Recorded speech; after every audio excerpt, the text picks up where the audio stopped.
Hello guys, இது உங்கள் கவித்தமிழ் anime. இன்றைக்கி நாம் பியாண்ட் த டைம் கேம்ஸ் அனிமாவோட ஃபஸ்ட் எபிசோடை தான் பார்க்க போகிறோம். வாங்க எபிசோடுக்குள்ளே போயிடலாம். கதையோட ஸ்டார்டிங்லேயே ஒரு வாய்ஸ் கேட்குது.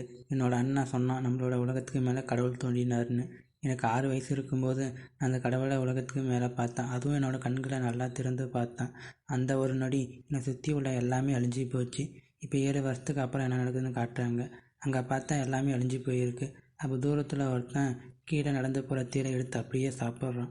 வெளியே பார்த்தா ஒரு மான்ஸ்டர் சுற்றிட்டு இருக்குது. அப்போ அந்த மான்ஸ்டர் வயிற்றுலேருந்து ஒரு தலை வெளியே வர, அப்போ அந்த பையன் வெளியே வந்து ஈட்டியை வச்சு அந்த தலையை ஒரே சட்டில் காலி பண்ணிடுறான்.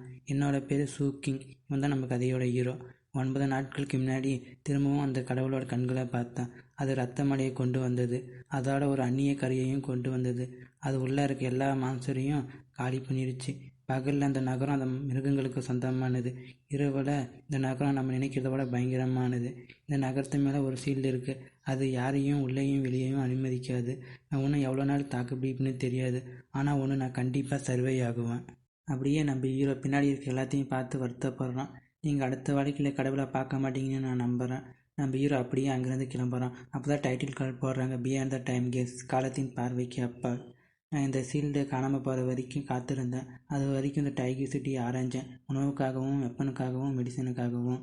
இதுக்கு முன்னாடி இருந்த நோபல்ஸ் கிட்ட இருந்து ஒரு கல்டிவேஷன் டெக்னிக்கை நான் கண்டுபிடிச்சேன். அதுதான் த தீ மவுண்டைன் ஆர்ட். கிட்டத்தட்ட அதை எடுக்கிறதுக்கான முயற்சியில் நான் இருந்திருப்பேன். இருந்தாலும் அது மதிப்பு மிக்கது தான். நான் அதிர்ஷ்டவசமாக அந்நிய கிருமிகள் தீண்டாத ஹெர்ப்ஸை கண்டுபிடிச்சேன். அதன் மூலம் என்னோடய காயத்தை குணப்படுத்திக்கினேன். ஆனால் எனக்கு ஒன்றும் புரியல. நான் வேறு ஒரு கடவுளோட பார்வையிலிருந்து தப்பிச்சிருக்கேன். இந்த பர்பிள் லைட் என்னை வியக்க வச்சிச்சு. ஏன்னா அது 2 கடவுளோட பார்வையிலிருந்து வேறுபட்டு இருக்குது. அந்த நேரத்தில் ஹீரோ அங்கே ஒருத்தன் இருக்கிறத பார்க்குறான். நம்ம ஹீரோவும் வெயிட் பண்ணி பார்க்குறான். அவன் நகரவே இல்லை. அதனால் ஹீரோ ஒரு கல்லை எடுத்து அவன் மேலேயே வீசுகிறான். அந்த கல்லும் அவன் மேலே பட்டு அவன் கீழே விழுறான். அப்போ ஒரு கல் அந்த இடத்துல தோன்றுது. நம்ம ஹீரோவும் அந்த கல்லை எடுத்து பார்க்குறான். அப்போ ஹீரோவுக்கு அந்த கல் வானத்தில் போனது தெரியுது.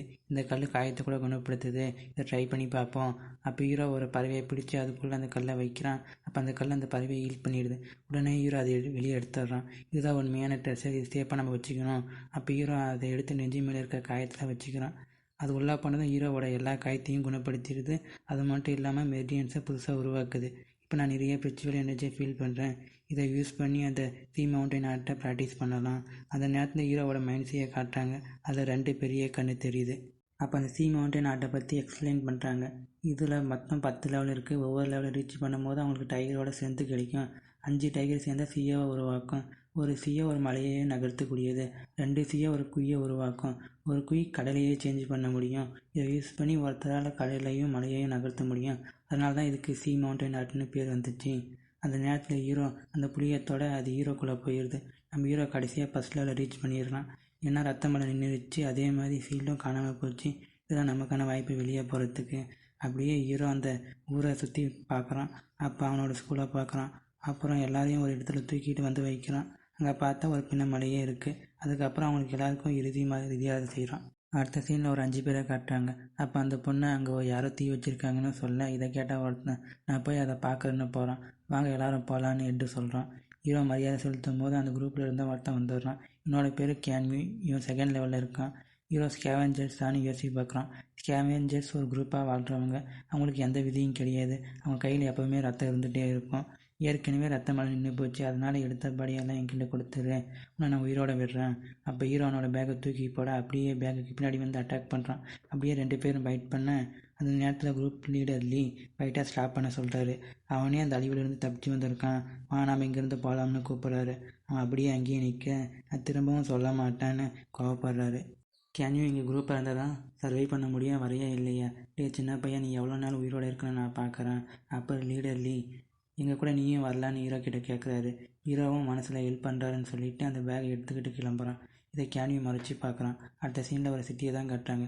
எல்லாரும் பிரிஞ்சு போய் உணவை தேடுங்கன்னு லீடர் லீ சொல்கிறாரு. இன்றைக்கி நைட்டுக்குள்ளே உனக்கு கொல்றான்டான்னு கேன்யூ சொல்கிறான். அப்படியே பிரிஞ்சு போய் தேடுறாங்க.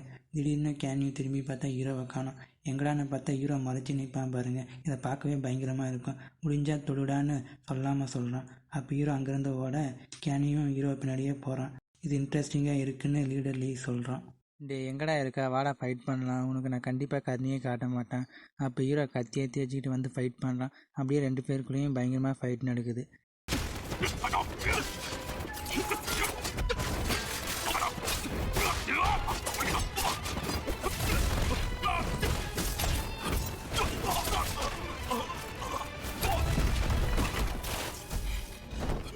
கடைசியாக அவனோட கையை வெட்டிடுறான் ஹீரோ. அவனும் உயிர் தப்பிச்சா போதும்னு அங்கேருந்து ஓட, அப்போ அந்த கதவே பழந்துக்கிட்டு வெளியே வந்து விழுது. அப்போ ஹீரோ அந்த கதவை பக்கம் நிற்பான் பாருங்க, சும்மா பார்க்கறதுக்கு பயங்கரமாக இருக்கும். எங்கடா போகிறவனும் ஃபைட் முடியல, ஃபைட் முடியும்னா அதுக்கு ஒரே வழி தான், அதுக்கு மொத்தத்தையும் அழிக்கிறது.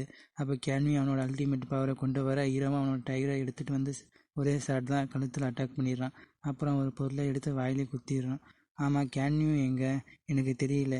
லீடர்லி அந்த சின்ன பையனும் கேன்வியும் எங்கே இருக்காங்கன்னு தெரியல. நாம் இங்கேருந்து போயிடலாமா? சரி, நீங்கள் வெளியே போய் வெயிட் பண்ணுங்க, நான் வரேன். இந்த பக்கம் பார்த்தா ஹீரோ பண்ணுற செய்கைக்கு வாங்லினுக்கும் சென்னானுக்கு டஃப் கொடுப்பானாட்டுங்குது. அதுக்கப்புறம் அந்த இடத்துக்கு லீடர் லீவ் வரான். நம்ம ஹீரோவும் அந்த பக்கமாக ஒளிஞ்சிக்கிறான். இந்த இடத்துல வாழ்கிறது ரொம்ப கஷ்டம்தான். ஏன் சொல்லப்போனால் அவனை கொடூரமாக கூட மாற்றிடும். கடைசியில் நீ கூட இப்படி சாவலாம், என் கூட வர விரும்புறியா? அப்போ ஹீரோ நினைக்கிறான் இவர் அவங்கள மாதிரி இல்லைன்னு. அந்த நேரத்தில் ஹீரோவோட கையில் ஏதோ காட்டுறாங்க, அது என்னன்னு எனக்கு தெரியல. அடுத்த சீனில் அவருக்காக எல்லோரும் வெயிட் பண்ண அப்போ ஹீரோ உங்கள் கூட வரேன்னு சொல்கிறான். அதுக்கப்புறம் ஹீரோவோட வாழ்க்கையை காட்டுறாங்க. ஹீரோவோட சின்ன வயசில் அந்த கடவுள் வானத்தில் தோன்றனால அவனோட அப்பா அம்மா இழந்தது, தன்னந்தனியாக பசியில் நடந்தது, எல்லா பொருளையும் கொடுத்துன்னு ஹீரோவை போட்டு கொடூரமாக அடித்தது.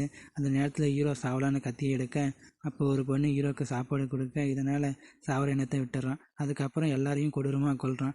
ஏன்னா அந்த சின்ன பொண்ணே கொண்டு வச்சுருக்காங்க. இந்த உலகத்தில் கல் இதயம் உள்ளவங்க மட்டும்தான் உயிர் வாழ முடியும், அதனால் நானும் இந்த ரத்தம் படிஞ்ச பாதையை தேர்ந்தெடுக்கிறேன். அப்போ ஹீரோ அந்த கடவுளை பார்த்து ஒன்றும் பண்ண முடியாதுன்னு சைகை காட்டுறான். இந்த சீன் பார்க்கவே மாசாக இருந்துச்சு. அப்படியே ஹீரோ அந்த குரூப் கூட சேர்ந்து பயணம் பண்ணுற மாதிரி காட்டுறாங்க. சரி கைஸ், இதோட ஃபஸ்ட் எபிசோடு முடியுது. ஃபஸ்ட் எபிசோடே குளிர்மா இருந்துச்சுல்ல, அதுக்கு அடுத்த எபிசோடெலாம் சும்மா பயங்கரமாக இருக்கும். சரி கைஸ், உங்களுக்கு எதனா ஏதாவது டவுட் இருந்தால் கமெண்ட் பண்ணுங்கள், என்னால் முடிஞ்ச வரைக்கும் நான் கிளியர் பண்ணுறேன். சரி கைஸ், அடுத்த எபிசோடில் பார்ப்போம். Bye guys.